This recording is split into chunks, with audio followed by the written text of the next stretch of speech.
This is what I want to tell you. Come to Africa and build a school.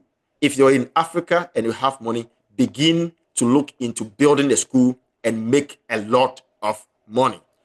I've done research across African countries, especially Ghana. I've spoken with school owners, CEOs, and even teachers. And that business opportunity is very lucrative. The reason is simple, right? In Africa, the basic level schools are not being taken care of in a way that it has to be taken care of by the government. So parents are looking for better alternatives. They don't want to send the awards to public schools like primary school, JHS. They want to get a private, education system for them, because by all data, by all standards, the private schools are doing better. They teach the kids very well. They provide quality education than the public. And so everybody is sending the awards to private, institutions. Now, follow me with this.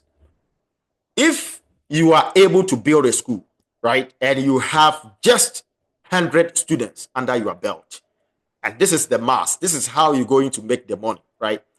In Ghana, most schools run like a quarter academic calendar, right? So that means there is going to be 4 sessions in every year, and every time the school opens, you charge the students, right? So the schools that I did a research in, they take between like 4,000 to 6,000 Ghana cedis. And don't get confused with the Ghana cedis. I will bring everything down into dollars, right? So let's say you have 100 students, just 100 students, and the schools in Ghana, like the schools that I visited, and the kind of school that I want you to build, they have like 200 students, 300 students, 500 students, even some have 800 students. I met a very perfect, wonderful couples last year when I went to Sugakope in the Volta region.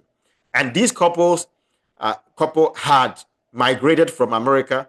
They are Black Americans. They had no idea about Ghana, but because of the return that the Ghana government did some years ago, they got to know Ghana.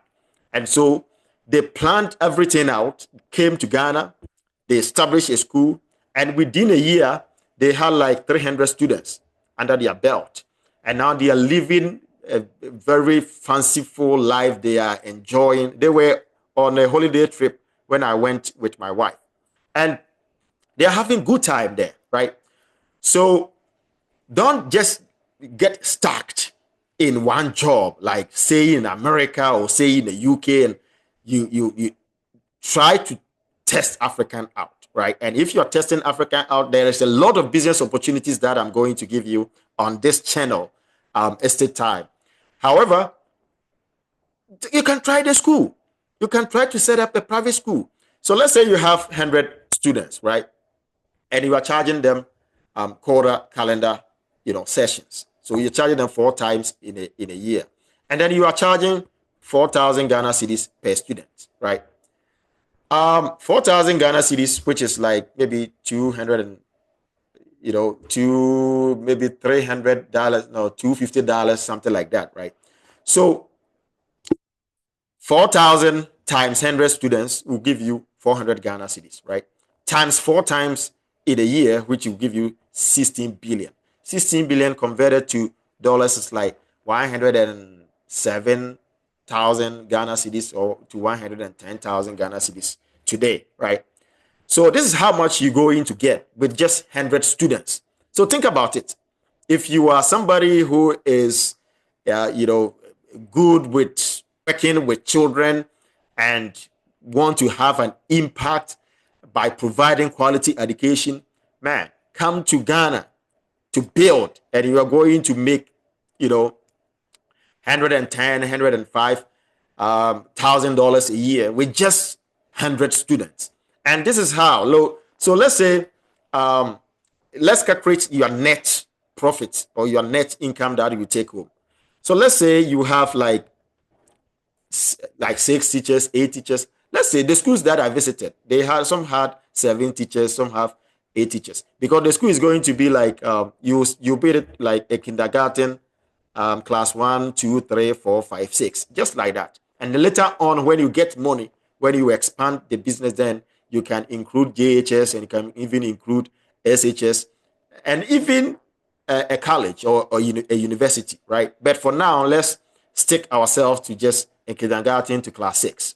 So let's say every class is going to have a class teacher, and then you have like maybe 2 more, standby teachers. So you add 2 more teachers to it, you have 8 teachers at post, right? And then you have a supporting staff, like people who are building, who are cooking at the canteen for the children. Let's say you have 4 working people. You have a homekeeper, right? Which is, add to that will be 5. You have a driver who is driving your bus to go and pick the children. And one thing you have to understand is that the schools that are the kind of school that I'm going to teach you to build is going to be a school where people will prefer, driving their kids to school. So the very few ones that their parents will not get time or something like that, then you go and pick them with your bus, right? So you have to get a driver who drive the bus, and then you get a bezer or accountant or something like that to, take inventory of your finances and your accounts, right? So now 8 teachers, have 4 supporting staff, which is 8. You have an accountant, which is with 8 teachers, 4 supporting staff will give you 12. Accountant will give you 13. Um, Housekeeping will give you 14, and then you will have a bezer or accountant, which will give you 15, right? So if you have 15 working staff, on average, you are paying them like 2,000 Ghana cedis times 2,000, right? Which is 30,000, 3,000 Ghana cedis. No, 15 staff times 2,000 Ghana cedis will give you 30,000 Ghana cedis. Multiply by 12 will give you 360,000 Ghana cedis. 360,000 Ghana cedis, right? Let's take it into dollars. Divide by 14.5 will give you 24,000 Ghana, 24,825. So let's approximate it like $25,000. Now, $25,000 subtract from $110,000 will give you $85,000. So now you are taking home $85,000.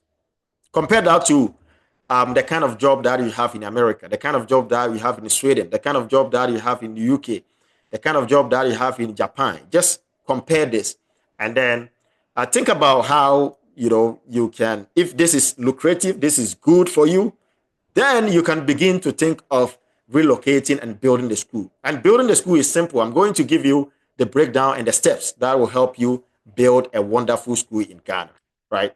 And in Africa, because Ghana, Africa, the same. Whatever expenses, whatever modalities, however the system is in Ghana is not that different from Nigeria. So the ideas that I give to you on estate time is transferable to any African country. And most of the time, my research I get some from Nigeria, I get some from Liberia, Sierra Leone, everywhere, right? Cote d'Ivoire. So wherever you are, wherever you want to, go and build a school, you are welcome to Africa, right? Now, so now we know how much you're going to get as a total revenue for having just 100 students, and it's easy to get students, right? And now we know how much you're going to use to pay your employees, and then we know your net income that you are taking home, which is $85,000. Now let's delve into how you can build the school, right? How can you build a school? Now, these are the steps that you need. And I'll give you the chunk steps, and then I'll break the steps into 1 or 2, into, details. I'll give you the nitty gritty of the steps, right? So now, the first step you need is planning, right? Dreaming, planning, and, like getting all the certifications, researching and all that. That is the first phase. And after that, you actually build the school, right? So You look for the materials for building, look for the people that you need, and then you build the school. The third step is how you advertise to get people, get the supporting staff, get the teachers, get students to patronize the school, parents to patronize as well, and you know, and how you manage the school, right? So let's get into the first phase of the steps, right? Do the research. Which country do you want to go and build your school? Or if you are in Ghana, then and you have money, begin to build in Ghana. If you are in Nigeria, build in Nigeria, right? And after you have identified the country that you want to go and build a school, think about the city. Which city do you want to build in? In the case of Ghana, you can build it in Tema, Accra, Sunyane, Tamale, Kumasi, Sekandi, Takrade, Cape Coast, Mampong, like anywhere. Just choose a place that you're going to get, patronage for the school. Just do the research, look for the place, and then after you know the place, you have the idea where you're going to build. Look for land, right? Look for a very moderate, not too crazy or too expensive land. A place that is more or less developed, not too developed, right? Look for something like that. And I mean, some places that I see that you can get like maybe like you put like 8,000 Ghana city, you can just get like 2 plots of land. And the kind of school I want to build, just 1 plot of land is okay. I've seen schools that are built on just 1 plot of land and they are making a lot of money. They even have like almost 150 students at a time, right? So you can look for, just 1 plot of land or 2 plots of land. And you build, if you have you get 2 plots of land, you build a school on 1 plot of land, and then you use the other plot of land for either for library, for canteen, for like computer lab and stuff like that. So we will come to how you go about building the school, right? So now that you know the place and you know the land and all that, now let's go into the accreditation, licensing and all that, right? Every country in Africa has got its own regulations. And you do your research and know the law so that you come in as obedient to the law, and you work under the regulations and the law, right? So first thing, because school is a business, you have to set up a business organization, set a legal entity for the school. And in Ghana, right, basically you just put down like $100, which is like setting up a business is less than $100, right? What you do is we need your Ghana card or a passport. You can even get a passport or Ghana card. If you are not a Ghanaian, just get a passport, right? And even Ghana card, we have Ghana card for foreigners as well. So get a Ghana card, get a partner. If you are a couple, you can even use a husband or wife as part of the business, because in Ghana we require 2 people to set up a limited liability company, right? So once you get that, then you give us your address, your digital address, and then you set up the school. Now you have a certificate for the legal entity, the school. You know the school name, maybe Richmond Education Complex, right? Once you know you get the legal entity, you go ahead and register with GES. In Ghana, we have Ghana Education Service. In Nigeria, they have the Education Service. Whichever country, you have to register with them because they are the authorized government agency that are responsible for education, standardization and education accreditation, approval and all that. So you go to them, you show them your business, your school business certificate, and then you show them the curriculum that you are going to use for the school. Curriculum, some people you can use the Ghana curriculum. You can even use a British curriculum, Oxford curriculum. There are different curriculum. Some schools use international curriculum. As long as that international curriculum is acceptable in Ghana or Nigeria or Cameroon or wherever, you can use it. But you have to let the education agency in that country know it, especially the education in that country, the branch in the city that you are building the school. So you show them your academic calendar, the teachers, the quality of the teachers, I mean the credentials of the teachers. You show it to them, the textbooks you are going to use, for them to make sure that they meet the standard of Ghana education system. And then they will clear you and give you approval. These steps is just easy. Just go there and do it. The next phase is you go to, Ghana, curriculum department. There is a name. There is a name given to them. They call them National Schools Inspectorate Authority. That is Ghana. You go to National Schools Inspectorate Authority, and then you show them the curriculum. They want to look at your curriculum, whether you are using Oxford curriculum, you are using any international curriculum, or you are using the Ghana curriculum. They want to look at it to make sure the curriculum is standardized and it is accredited. And then they will give you approval. Once you are done with these people, you have all your documentations ready. So now you move into building the school, right?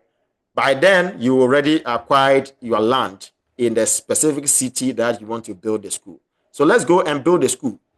The school that you're going to build, I mean, just build like 4-story, right? 4-story, create, toilets, bathrooms in there, like sinks and all that. Just build, 4-story. And then the other land, use it for, computer lab, get some library, get a canteen there where the children can have their dining or something, and then get a playing ground in that plot of land as well. Playing ground, what I mean is some kind of social place where the children can sit and socialize and stuff like that, right?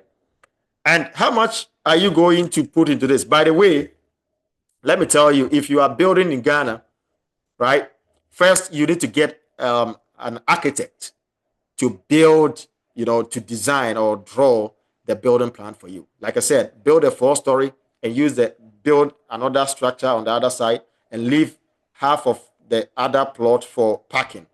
Build the other plot, just demarcate maybe a quarter or something to build a library, computer lab, and get some kind of cafeteria, canteen there for the children, right? Get an architect, a very good architect to design this for you. Architect in Ghana, you pay like maybe 55,000 Ghana cedis, which is like, less than $300. Like maybe $300. You get a very good architect to build you a very nice, architecture design. Once you have the architect, design it for you, you take it with you, and then you take the title to the land. You take it to the municipal office or the metropolitan office or the district office to get a building permit. Make sure you do that, because if you don't do that, that means you are breaking the law in Ghana. You get the building permit. Now you have the building permit. What do? You go ahead and build.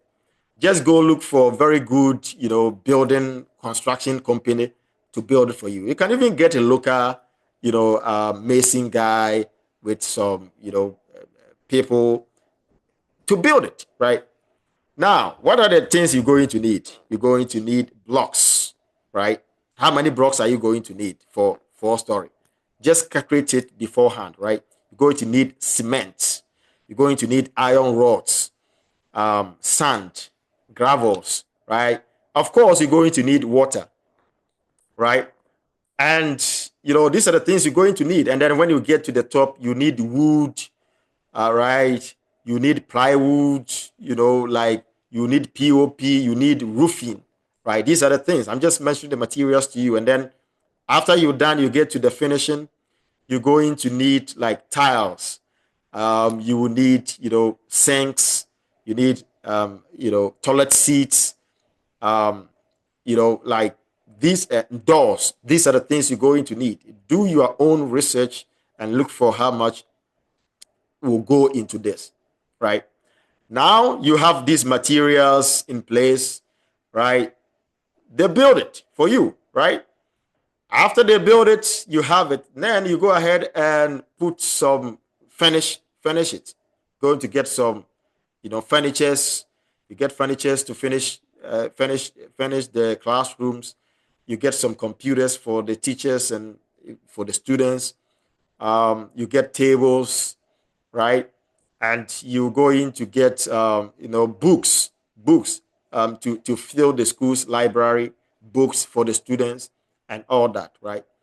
So this is what you're going to do. And once you finish with all these things, you get the school, you get some kind of bus, right? You get a bus that will convey the children in and the children out, right? And like I said, most people would like to drive their kids to school in Ghana. But those that their parents can't drive them or whatever, you use the bus to convey them in and out. So this is how you're going to do it. Now, how do you get students to patronize your school? How do you get parents to patronize your school? This is what you're going to do, right? Brand the school, especially when you are coming from the diaspora. Brand the school. If you are a local person, brand the school. Get a very good motto for the school. Get a very good mission statement for the school, right? Very good, color, like a uniform color for the school. Brand it and make it look, fluffy, flamboyant, and attractive, right? In the case where the school can be like, um, the motto is putting education first for the children, right? Providing the best 21st century education. Something that is catchy, right? And once you have very good motto, and then you brand the school to that, that status that make it attractive, you begin to do, advertisements. You can begin to do the traditional advertisement, going into the print media, television, radio, and propagate your school, the kind of teachers that you are using. Just talk high of your teachers. Talk high of your curriculum, the kind of curriculum you are using. Talk high of the quality and the standard of education that you are giving to the students. And that will hit the parents for them to send their wards to the school. So go to radios, TV stations, and talk high of the school. Now, get some social media influencers, get some bloggers to write about the school, to talk about the school. Have parents who have already sent their kids to the school, go to the media and talk about the school. Let the students also come out to talk about the school. Organize some fanfare, organize some programs for the school, organize some PTA for the school. Just put the school into the media for the people to see. And it's not just you are doing that for nothing. Do it, show it to the media, tell them what you are doing, and do it, right? So you're going to build a brand, you're going to take the school advert to the people in the media, and you can even go to house and talk to parents, right? Talk to parents about the quality of education that you are providing to the school. Go to house. And sometimes, if the school is in a locality where it is close to, like, like an institution or a working institution or a business institution, just go to the business institution and talk to them. Like if it's close to a hospital, go in there, talk to the nurses, talk to the working staff in the hospital, the doctors, tell them what your school ought to offer. And tell them why they should send their kids to your school. If there is a police station there, go to the police station and talk to the police people. How your school will be able to help their children develop well academically, right? If there is a fire service over there, just go talk to the people, the workers there, convince them to send their children to your school.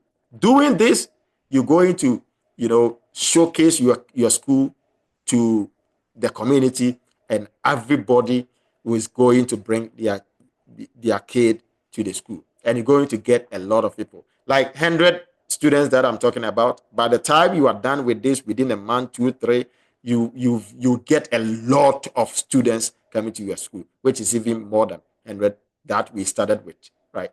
So this is it.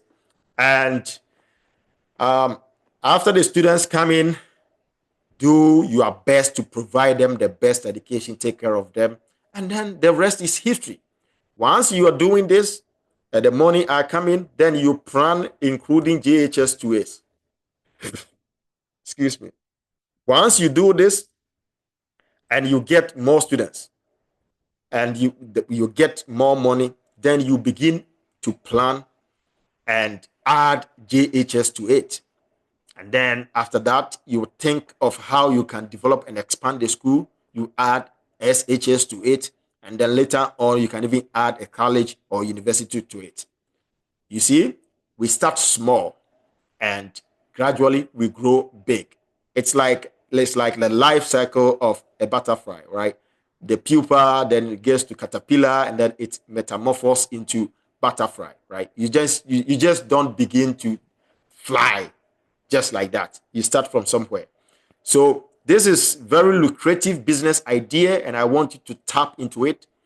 Um, Let me give you an idea also how if you are in America, you are working, right? You are being stuck on a job. Um, you are somewhere outside the continent of Africa. You are looking for business opportunity. Look into building a school in Ghana or Nigeria or Salarium, and you're going to get a lot of money. Now, how would you come? Just plan well, right? If you own a house, you can begin to think of how you will sell the house and come. Don't just jump anyhow. Come to Ghana, do a research, go to Nigeria, do a research, and think about how you'll be able to build the school, which city, right? And then think about how you will transition. And I know you are smart enough to make a very correct decision. Um, and you can do it, right? You can just do it. For me, in my case, I live in Ghana and I live in America, right? So today I'm speaking to you from America. The next day I will be in Ghana because I'm an attorney and I work with my clients anywhere I happen to be, right? And I have a chain of businesses running for me in Ghana and Africa, and I'm living my life. I'm so happy, right? If I have to choose between America and Ghana to work, I would probably say Ghana because there is freedom, there is opportunities, and I love this place. America is pretty much choked, and I'm so glad that I happen to be an attorney who owns his own law firm, and I have my own clients, right? But if your case is not like me and you are stuck on a job, just think twice. Work, don't quit your job. Work, get more money, and plan well. You can transition your life into Africa and begin to have a better life than the one in the States or in Europe, right? So let me leave with this with you that uh, life is a story, right? And everybody would have to account for his. And I know that um, when you focus on yourself, when you focus on the prize, and you don't give up, and you stay consistent, focused, and dedicated, you always get to the final end. My wish for every humanity in this world is to be great, is to be successful, is to become happy. And it is because of this reason that I come to you all the time on exit time for us to have this candid, straightforward conversations. I know tonight I've given you a very good business idea, and somebody out there is going to pretty much pick it and then try to utilize it. And if this video hits, millions of people and just one person grasp something out of this conversation, I will be, I must have finished, I must have achieved my purpose for putting this video together. So thank you very much for watching. And if you are new to this channel, subscribe and like this video. Let us have a good time together. Let us share ideas on business, and I know that um, this engagement that we're going to have consistently going forward will inure to the betterment of humanity. This is U.S. Immigration Attorney Richmond Ajiman, and this was Estate Time. I will come in your way next time, and until then, I say goodbye.